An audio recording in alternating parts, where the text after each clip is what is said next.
High court की फटकार, सिद्धरमैया के खेमे में हाहाकार। कोर्ट के एक फैसले से खतरे में कांग्रेस की सरकार। मूडा घोटाला बना सीएम की जान के लिए जंजाल।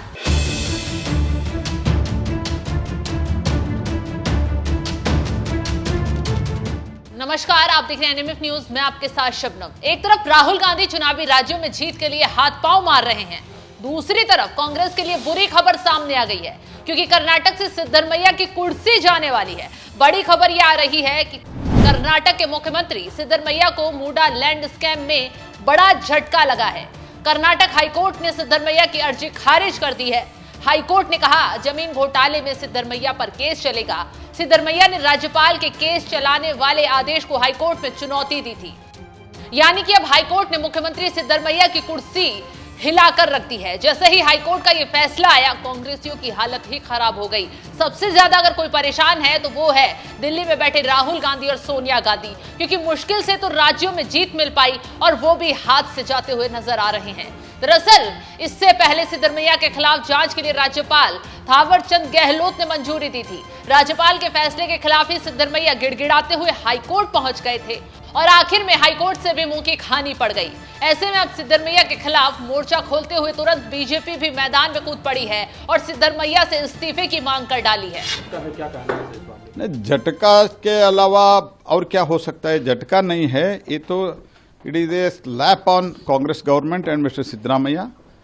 तो सिद्धरामैया जो कुछ भी उन्होंने प्रश्न उठाया था, लीगल और मॉरल, सबको हाईकोर्ट ने उत्तर दे दिया है। सिद्धरामैया तुरंत इस्तीफा देना चाहिए और सिद्धरामैया के खिलाफ जो कुछ भी सैंक्शन दिया गया है तो निष्पक्षपात इन्वेस्टिगेशन होना चाहिए और इसके लिए सिद्धरामैया को तुरंत इस्तीफा देना चाहिए। सीबीआई से इन्वेस्टिगेशन होना चाहिए। सर, ये जमीन किसका था? ये जमीन दलित का है। पहले गलत किया, दलित का जमीन सिद्धरामैया का बीवी लिया। दूसरा गलत किया, मूडा में 50-50 किसानों को देना, कौन जमीन देते हैं उसको देना है, ऐसा एक डिसीजन हुआ था। वो प्रोस्पेक्टिव डिसीजन था, रिट्रोस्पेक्टिव नहीं था। मगर सिद्धरामैया ने रिट्रोस्पेक्टिव डिसीजन का फायदा लिया, वो भी गलत है। दूसरा है, हर बार कब कब मूडा में डिसीजन हुआ था 91 के बाद, हर समय में सिद्धरामैया कॉन्स्टिट्यूशनल पोस्ट में थे, उसको पता था।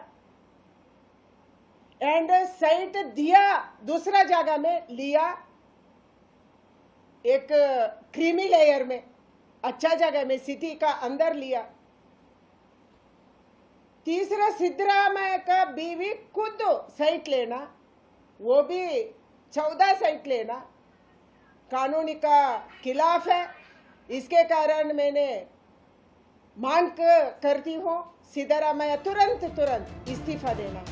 अब बीजेपी ने भी सिद्धरमैया की कुर्सी हिलाना शुरू कर दिया है, दाव पेच लगाने शुरू कर दिए हैं। अब जाहिर सी बात है, घोटाले के आरोप काफी गंभीर हैं, तो ऐसे में अगर सिद्धरमैया दोषी करार दिए जाते हैं, जेल पहुंच जाते हैं, तो उनकी कुर्सी हिलना लाजमी है।